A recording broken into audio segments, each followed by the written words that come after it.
갑작스런 만남, 필연적인 인연. 어느 날 갑자기 우리는 부모가 됩니다. 준비되었든 그렇지 않았든 작은 생명 하나가 우리 품에 안기는 순간 우리의 모든 것이 바뀝니다. 그 첫 울음소리와 함께 우리 마음 깊은 곳에서 본능을 넘어선 무언가가 깨어납니다. 하지만 시간이 흐르면서 문득 이런 생각들이 마음을 스쳐갑니다. 왜 이 아이는 내게 왔을까? 왜 이렇게 나를 힘들게 할까? 때로는 후회가, 때로는 분노가, 때로는 눈물이 쏟아지기도 합니다. 부처님께서 말씀하셨습니다. 인연 따라 만나고 업 따라 머물며 회양 따라 떠난다. 우리와 자녀의 만남 역시 이 깊은 인연의 법칙을 따릅니다. 수천 겁의 생을 거쳐 나와 이 아이는 이미 얽히고 설킨 인연 속에 있었을지 모릅니다. 어쩌면 지난 생에 서로에게 상처를 주고받았던 사이일 수도, 내가 보살피지 못하고 떠난 어떤 인연의 연장일 수도 있습니다. 내 마음을 비추는 거울. 이 아이는 단순히 내 자식이 아닙니다. 그 존재는 내 마음을 비추는 거울이자 내가 반드시 돌아보고 성찰해야 할 수행의 동반자입니다. 부모가 된다는 것은 단순히 밥을 먹이고 재우는 일이 아닙니다. 무엇보다 중요한 것은 어떤 마음으로 아이를 마주하느냐입니다. 이것이 내 삶과 수행을 결정합니다. 말 한마디, 눈빛 하나에도 상처받는 아이. 그 작은 존재가 매일 나에게 묻습니다. 오늘 당신은 어떤 마음으로 나를 대하고 있는가? 부처님께서 또한 말씀하셨습니다. 업은 먼 곳에 있지 않다. 말과 행동, 침묵 속에서 이미 피어난다. 자식은 나를 깨우는 가장 가까운 업의 현장입니다.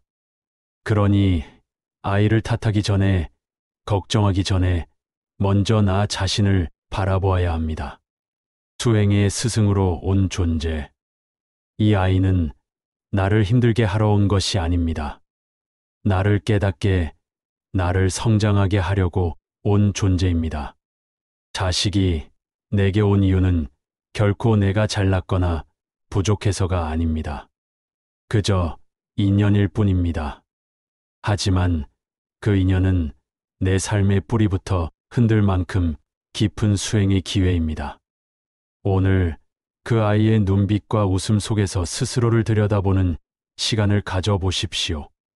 그 속에서 당신의 마음도 삶도 조금씩 평온해질 것입니다. 기대와 불안을 넘어서 부모라는 이름은 언제나 따뜻하지만은 않습니다. 어느 날은 지치고 어느 날은 아프며 나는 이 아이를 잘 키우고 있는 걸까? 왜 내 마음처럼 따라주지 않을까? 하고 묻게 됩니다. 부처님께서 말씀하셨습니다. 그대가 맺은 모든 인연은 그대가 지은 바에 따라 나타난다. 자식과의 관계에서 느끼는 모든 감정, 기쁨도 괴로움도 이 생에서 반드시 마주해야 할 업의 결과입니다. 그러니 자식이 우리를 힘들게 할 때 그것은 단순한 고통이 아니라 마음을 닦을 수 있는 수행의 기회입니다. 어릴 적엔 사랑스럽기만 했던 아이가 자라면서 고집을 부리고 말투가 세지고 마음을 알 수 없게 될 때 부모는 당황하고 불안해집니다. 그 불안이 분노가 되고 그 분노가 상처가 됩니다. 부처님께서 또한 가르치셨습니다. 사람은 사람을 바꿀 수 없다. 다만 마음으로 바라보고 기다릴 뿐이다. 침묵과 기다림의 지혜. 우리가 자식을 바꾸려 할수록 아이는 더 멀어지고 더 마음을 닫게 됩니다. 그럴 때 필요한 것은 말이 아니라 침묵, 가르침이 아니라 기다림, 질책이 아니라 자비입니다. 부모는 늘 아이가 행복하고 안전하기를 바라며 때로는 자신의 꿈을 대신 이루어 주길 바라기도 합니다. 하지만 그 기대의 밑바탕에는 아직 녹이지 못한 불안과 두려움이 숨어 있습니다. 아이를 위해서라는 말이 때로는 내 두려움을 감추기 위한 핑계일 수도 있습니다. 진정으로 자식을 위한다면 먼저 내 마음을 고요히 해야 합니다. 부처님의 말씀처럼 있는 그대로 바라보는 마음에서 진정한 자비가 시작됩니다. 과거를 치유하는 현재의 인연. 아이의 말 한마디가 내 과거를 건드리고 아이의 무시가 내 존재를 시험하는 듯 느껴질 때 그것은 아이의 잘못이 아닙니다. 내 마음 속 오래된 상처와 묵은 업이 다시 모습을 드러내는 순간입니다. 그 아이는 나를 괴롭히기 위해 온 것이 아닙니다. 나를 정화하고 깨우치기 위해 내 곁에 온 존재입니다. 그러니 우리가 해야 할 일은 그 인연을 탓하지 않고 그 안에서 자비를 피워내는 일입니다. 부처님께서 말씀하셨습니다. 내가 나를 다스리지 못하면 그 어떤 인연도 조화롭지 않다. 매일의 깨달음. 아이를 통해 우리는 매일 깨달음을 얻습니다. 그 존재는 내 안에 숨겨진 상처를 끌어내어 내가 더 자비롭고 넓은 마음을 배울 수 있도록 안내하는 스승과 같습니다. 아이를 탓하기 전에 먼저 나의 말, 나의 표정, 나의 상처를 들여다보아야 합니다. 자식이 나를 힘들게 하는 그 순간이 바로 부모가 새롭게 태어나는 시간입니다. 오늘 나는 아이 덕분에 나의 부족함을 깨닫고 마음을 낮추며 더 큰 자비를 배우게 됩니다. 가르침을 주고받는 관계. 많은 부모가 나는 아이를 가르쳐야 한다고 생각합니다. 하지만 함께 살아가다 보면 깨닫게 됩니다. 배우는 사람은 아이가 아니라 바로 나 자신이라는 것을. 아이 덕분에 나는 매일 새롭게 변화하고 성장하고 있습니다. 부처님께서 가르치셨습니다. 어리다고 해서 가르침을 받는 자가 아니라 마음을 여는 자가 곧 스승이다.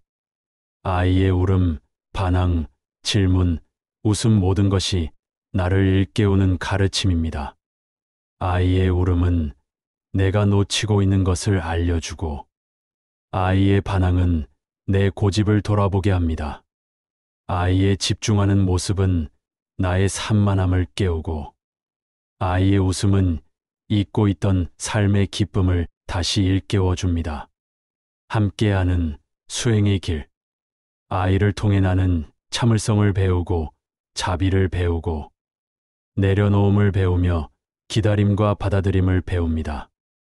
아이의 아픔 앞에서 내가 대신할 수 없음을 깨닫고 그 무력함 속에서 세상의 고통을 함께 느끼는 마음을 배웁니다. 부처님께서 말씀하셨습니다. 자식을 낳는 자는 육신을 나누고 자식을 사랑하는 자는 마음을 나누며 자식을 이해하는 자는 그와 함께 삶을 수행한다. 부모가 된다는 것은 단순한 사랑만으로는 충분하지 않습니다. 이해와 인내, 공감이 함께할 때 비로소 우리는 아이와 함께 수행자가 될 수 있습니다. 과거의 나와 만나기. 한 아이를 바라보며 나는 과거의 나를 만납니다. 어린 시절 외롭던 나, 누군가의 인정을 바라던 나, 말 대신 눈치를 보던 나, 아이를 통해 그때의 나를 위로하고 그때의 나를 이해하며 오늘의 부모인 나를 조금 더 성숙하게 만들어줍니다. 아이와 함께하는 매일이 우리 자신을 돌아보고 성장하는 수행의 시간임을 기억해야 합니다. 사랑과 집착 사이에서 부모는 아이를 사랑합니다. 너무나 사랑하기에 때로 그 사랑이 집착이 되는 줄조차 모릅니다. 부처님께서 경계하셨습니다. 사랑은 복이 되기도 하고 업이 되기도 한다. 같은 마음이라도 그 마음을 어떻게 품느냐에 따라 아이에게도 나에게도 복이 될 수도 고통이 될 수도 있습니다. 아이에게 좋은 것을 먹이고 안전하게 지켜주고 부족함 없이 키우려는 마음. 그 마음은 어느새 아이를 내 뜻대로 움직이려는 욕심으로 바뀌곤 합니다. 이건 너를 위해서야라는 말이 정말 아이를 위한 것일까요? 혹시 내 불안, 내 부족함을 채우기 위해 아이에게 기대고 있는 것은 아닐까요? 진정한 자비의 마음. 진정한 자비는 내 뜻을 이루는 것이 아니라 상대의 삶을 있는 그대로 인정하는 데서 시작됩니다. 아이에게 쏟는 사랑이 나의 업이 되지 않도록 3가지를 기억해야 합니다. 첫째, 바라지 않기. 내 마음 같지 않아도 아이는 아이의 속도로 살아갑니다. 둘째, 비교하지 않기. 형제, 친구, 기준, 틀 모든 비교는 아이의 자존을 갉아먹고 나의 평온도 흔듭니다. 셋째, 내려놓. 내가 바라는 이상과 역할을 아이에게 강요하지 마십시오. 내려놓을수록 마음은 가벼워지고 관계는 깊어집니다. 침묵 속에 담긴 사랑. 사랑은 때때로 무엇을 하지 않을 때 더 선명하게 드러납니다. 아이의 실수를 탓하지 않을 때, 아이의 말을 온 마음으로 들어줄 때, 아이를 조급하게 몰아세우지 않을 때, 그 순간순간이 아이에게는 사랑받고 있다는 증거로 남습니다. 부처님께서 가르치셨습니다. 사랑은 지혜로 다스릴 때 해탈의 길이 된다. 자식을 향한 마음이 집착이 되지 않도록 말보다는 기도로, 강요보다는 염불로, 기대보다는 공양의 마음으로 아이를 바라보아야 합니다. 영원하지 않은 인연의 깊이. 자식과 부모의 인연은 이 생에서 시작된 것이 아닙니다. 수없이 반복된 윤회의 흐름 속에서 우리는 이미 서로를 스치고 머물고 헤어졌을지도 모릅니다. 어떤 생에서는 내가 아이였고 또 다른 생에서는 그 아이가 내 부모였을 수도 있습니다. 부처님께서 말씀하셨습니다. 인연에는 시작도 끝도 없고 지금 이 만남만이 진실이다. 우리는 지금 이 생에서 부모와 자식으로 만났습니다. 하지만 이 관계의 형태가 어떻든 그것은 수행의 도반입니다. 시간은 흐릅니다. 지금은 내가 아이를 안아주는 손이지만 언젠가는 그 아이가 나를 부축하는 손이 될 것입니다. 지금은 내가 먼저 말을 건네는 부모이지만 언젠가는 아이가 나에게 침묵으로 말을 건네는 어른이 될 것입니다. 회양으로 완성되는 인연. 회양이란 내가 쌓은 모든 복을 누군가에게 돌려주는 일입니다. 부모로서 나는 아이에게 많은 것을 주었지만 아이로부터 나는 말로 다 표현할 수 없는 깨달음을 받았습니다. 이 인연은 사랑이나 고통으로 끝나지 않습니다.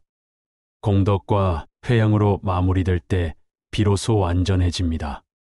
어느 날 아이가 집을 떠날 때 내 마음이 흔들리지 않도록 지금부터 준비해야 합니다.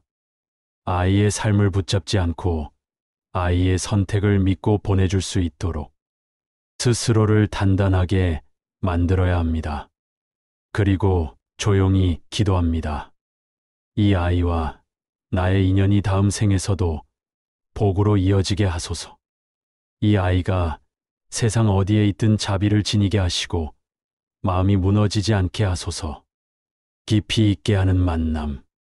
자식이 내게 온 이유는 나를 기쁘게 하기 위해서가 아니라 나를 깊이 있게 하기 위해서입니다.